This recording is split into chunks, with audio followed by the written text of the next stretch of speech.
Chanakya international academy உங்களுக்குள் இருக்கும் தலைவரை வெளிக்கொண்டு வரும் பியூர் பாலிடிக்ஸ் பயிற்சி பட்டறை நேரடி மற்றும் இணைய வழி மார்ச் 16 முதல். கான்டாக்ட் 7338824242. எங்கெல்லாம் பாரதிய ஜனதா ஆளுகிறதோ அங்கெல்லாம் பல்வேறு திட்டங்களை அறிவிப்பதும் நிதியை அள்ளி தருவதும் முறையாக நிதி மேலாண்மையை கையாண்டு இந்திய அரசு கடந்த காலங்களில் சொன்ன குடும்ப கட்டுப்பாட்டை கடைபிடித்து ஒரு சிறந்த ஒரு மாநிலமாக இந்திய அளவில் இதுவரையிலும் பல்வேறு குறியீடுகளில் விளங்குகின்ற தமிழ்நாட்டை நசுக்குவது என்பதும் ஒடுக்குவது என்பதும் ஜனநாயக மாண்புகளுக்கு முரணானது, எதிரானது. ஆதலால் நான் மாண்புகு தமிழக முதலமைச்சருக்கு ஆலோசனையாக முன்வைப்பது, தமிழ்நாடு முதலமைச்சரும் தமிழ்நாடு அரசும் ஒரு கொள்கை முடிவெடுத்து இனி ஒன்றிய அரசு தொடர்ந்து இது போன்று செயல்பட்டால் நாங்கள் ஜிஎஸ்டி வரியை வசூல் செய்து ஒன்றிய அரசுக்கு தரமாட்டோம். இந்திய தேசிய நெடுஞ்சாலை ஆணையத்தின் கட்டுப்பாட்டில் தமிழ்நாட்டில் இயங்குகின்ற எந்த சுங்கச்சாவடிகளையும் இயங்குவதற்கு நாங்கள் அனுமதிக்க மாட்டோம். நீட் என்கிற தமிழ்நாட்டு மக்களின் மாணவர்கள் உயிர் பலியை ஆண்டுதோறும் எனது அருமை மாணவர் செல்வங்களை உயிர் பலி ஆக்குகின்ற நீட்டு தேர்வை தமிழ்நாட்டில் எந்த அரசு பள்ளியிடங்களிலும் தனியார் பள்ளிகளிலும் நடத்த அனுமதிக்க மாட்டோம். எங்கள் ஆசிரியர்களை அதற்கு அனுப்ப மாட்டோம். எங்கள் காவல்துறையை நாங்கள் அதற்கு பாதுகாப்புக்கு நிறுத்த மாட்டோம். இப்படி என்று ஒரு சில அதிரடியான முடிவுகளை மாண்புமிகு முதலமைச்சர் எடுக்க வேண்டும் என்பது என்னுடைய விருப்பம், வேண்டுகோள். அதைத்தான் நான் முன்வைத்திருக்கிறேன். சட்ட பண்ணாத சங்கிகளுக்கு உங்களை போன்ற பத்திரிகை ஊடக நண்பர்கள் தான் இந்த தமிழ்நாடு எந்தெந்த இனங்களில் எந்தெந்த தலைப்புகளில் பாதிப்படைகிறது என்பதை நீங்கள் எடுத்து சொல்லி மக்கள் விழிப்புணர்வு பெற வேண்டும்.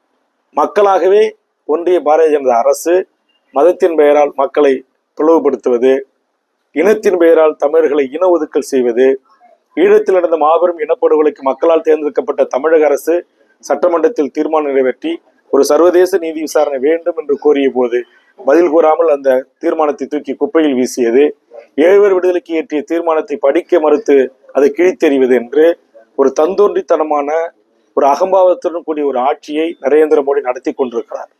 ஆக இங்கு மக்கள் புரட்சி வேண்டும். அது இந்த நாட்டில் இருக்கிற பத்திரிகை ஊடகங்களின் ஊடாக ஒன்றிய அரசு எப்படியெல்லாம் தமிழ்நாட்டுக்கு துரோகம் இருக்கு. இந்த ரயில்வே திட்டத்தில் நமக்கு என்ன திட்டம் இருக்கு? நிர்மலா சீதாராமன் வாசித்து அளித்த 2 லட்சம் கோடி நிதிநிலையில தமிழ்நாட்டுடைய பங்களிப்பு என்ன? கல்விக்கு கொடுக்க வேண்டிய நிதி என்ன?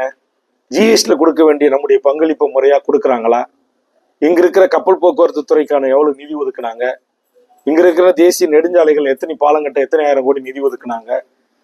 இங்க இருக்கிற அனைவருக்கும் கல்வி திட்டத்தில் கொடுக்க வேண்டிய நிதியை கொடுத்திருக்கிறாங்களா?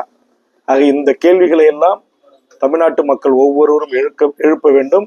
இந்திய மக்கள் ஒவ்வொருவரும் எழுப்ப வேண்டும். நம்முடைய முதலமைச்சர் இந்த மும்மொழி கொள்கையை எதிர்த்த காரணத்தினால் இன்றைக்கு பக்கத்து மாநிலங்களான கர்நாடகா எதிர்த்திருக்கிறது, கேரளா தன் கருத்தை பதிவு செய்திருக்கிறது. இன்னும் பிற மாநிலங்களும் இன்றைக்கு ஆதிக்க இந்தியை ஏன் திணிக்கிறீர்கள்? நான் என்ன சொல்ல வரேன், இந்த நாட்டின் ஆட்சி மொழி தமிழ், தொடர்பு மொழி ஆங்கிலம். இங்கே இந்தியை திணிக்க வேண்டிய அவசியம் என்ன? இங்க இருக்கிற எல்லாருடைய, நீங்க எல்லாரும் பெற்றோர்கள் தான், நம்ம எல்லாருக்கும் பிள்ளைகள் இருக்கு, குழந்தைகள் இருக்கு. நாம விரும்பிய மொழியை நம்முடைய பிள்ளைகளுக்கு படிக்க வைக்கிறோம். அது விருப்பத்தின் அடிப்படையில் ஹிந்தி படிக்கலாம், நீங்க ஜாப்பனீஸ் படிக்கலாம், சைனா படிக்கலாம், உருது படிக்கலாம், தெலுங்கு படிக்கலாம், கன்னடம் படிக்கலாம், மலையாளம் படிக்கலாம். விருப்ப பாடமாக மொழி பாடங்களை தேர்வு செய்து படிப்பது என்பது வேறு. தமிழ்நாட்டில் இந்தியை படித்தால் மட்டும்தான் உங்களுக்கு நாங்கள் நிதி தருவோம் என்று திணிப்பது என்பது வேறு. இங்க இருக்கிற, நான் அதே மாதிரி சொல்றேன், சிபிஎஸ் பள்ளிக்கூடம் நடத்த இங்க அனுமதிக்க மாட்டோம் முதலமைச்சர் சொல்லட்டும். சிபிஎஸ் தேர்வு முறைக்கு தமிழ்நாடு அரசு அனுமதிக்காதுன்னு அறிவிக்கட்டும். தானே இறங்கி வர போறாங்க. ஆக ஒன்றிய அரசு அவர்களுக்கு இருக்கிற அதிகாரத்தை பயன்படுத்தி பிரிதொரு தேசிய இனங்களையும் பிரிதொரு தேசிய இனங்களின் தாய் மொழியையும் நசுக்க நினைப்பதோ அழிக்க நினைப்பதோ ஏற்புடையது அல்ல. இன்னைக்கு உத்தரப்பிரதேச மாநில மக்களுடைய பூர்வீக மொழி அங்க இல்லைன்றாங்க. இன்னைக்கு மகாராஷ்டிரா மக்களுடைய பூர்வீக மொழி பேசப்படாத மொழியாக இருக்கு அப்படின்றாங்க. ஆக இந்த நிலை என் உயிரினும் மேலான தாய்மொழி தமிழுக்கு ஏற்பட்டு விடக் கூடாது என்பது இந்த தமிழர் நிலத்தில் வாழ்கின்ற 7 கோடி மக்களின் கோரிக்கை.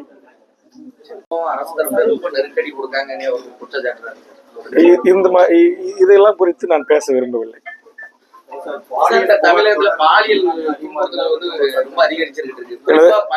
தூத்துக்குடி மாவட்டத்தினுடைய பத்திரிகை நண்பர்களுக்கு தெரிந்திருக்கணும் என்று நான் கருதுகிறேன்.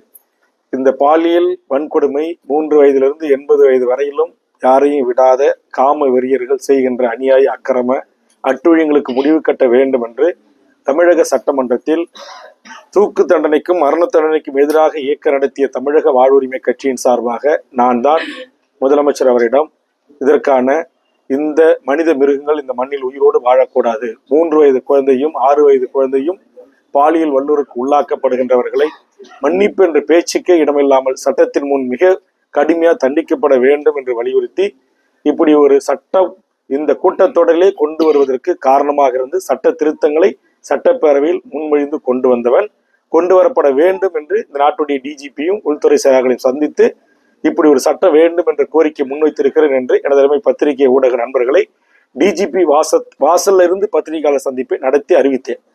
அதைத்தான் நான் சட்டமன்றத்தில் ஆலோசனையாகவும் சட்ட திருத்தமாகவும் தந்தேன். பெருந்தன்மையோடு மாண்புமிகு முதலமைச்சர் அவர்கள் அதை ஏற்றுக்கொண்டு இந்தியாவிற்கே வழிகாட்டியாக BNS ஆக்ட், ஒரு முறை தவறு செய்தால் ஆயுள் தண்டனை, திரும்பவும் தண்டனை செய்தால் சாகின்ற வரையில் தண்டனை, ஒரு முறைக்கு பல முறை பாலியல் குற்ற வழக்கில் ஈடுபடுகின்ற தொடர் மனித உறவில் வாழ்கின்ற மிருகங்களுக்கு தூக்கு தண்டனை என்கிற சட்டம் இந்தியாவிலேயே தமிழ்நாட்டில் தான் திருத்தப்பட்டு இன்றைக்கு இந்த சட்டத்தின் ஊடாக கொடிய இது போன்ற மிக மோசமான கொடிய மனிதர்களுக்கு மனித உறவில் நடமாடுகின்ற இந்த காம கொடர்களுக்கு இந்த திருத்த சட்டத்தை கொண்டு வருவதற்கு நானும் அடியேனும் ஒரு காரணமாக பங்காற்றி இருக்கிறேன்.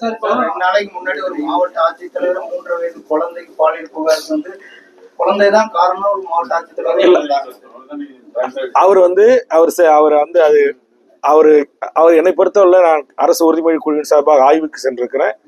அவர் ஒரு மிகச்சிறந்த ஒரு நிர்வாகி, களத்துல போய் எளிய மக்களோடு பழகக்கூடியவர்.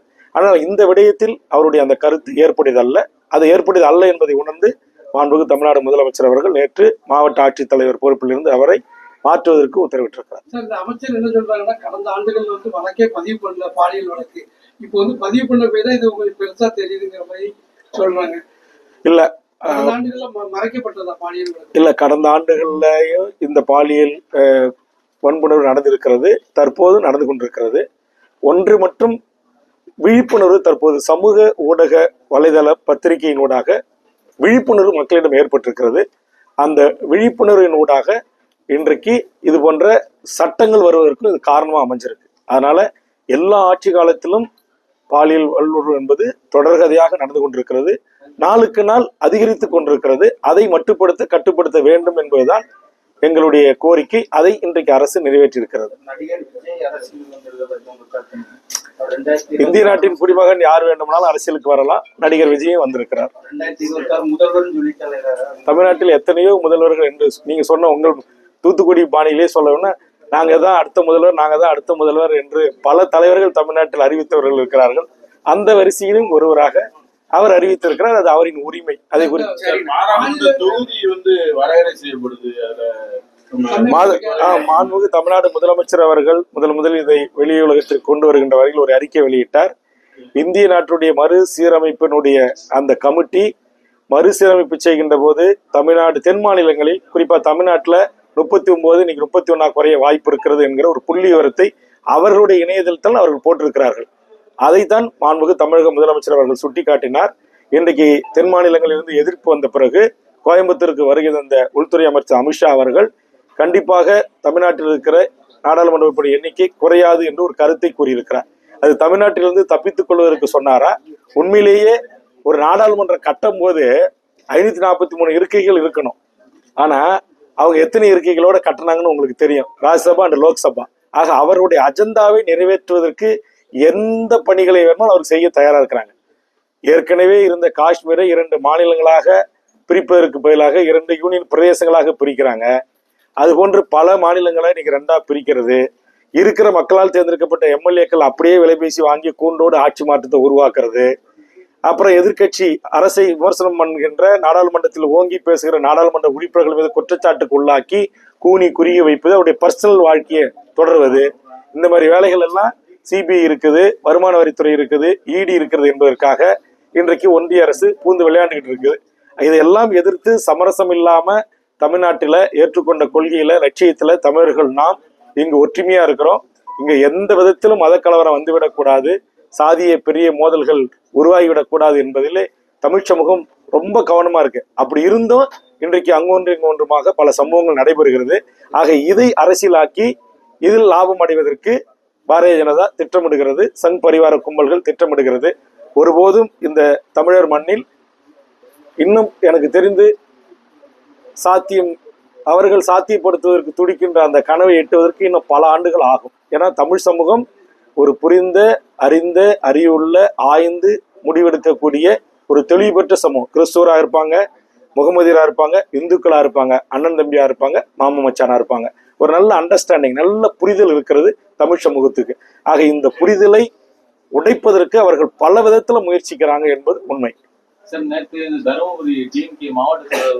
அந்த பேச்சை நான் ஒருபோதும் ஆதரிக்க முடியாது, அதை வன்மையாக கண்டிக்கிறேன்.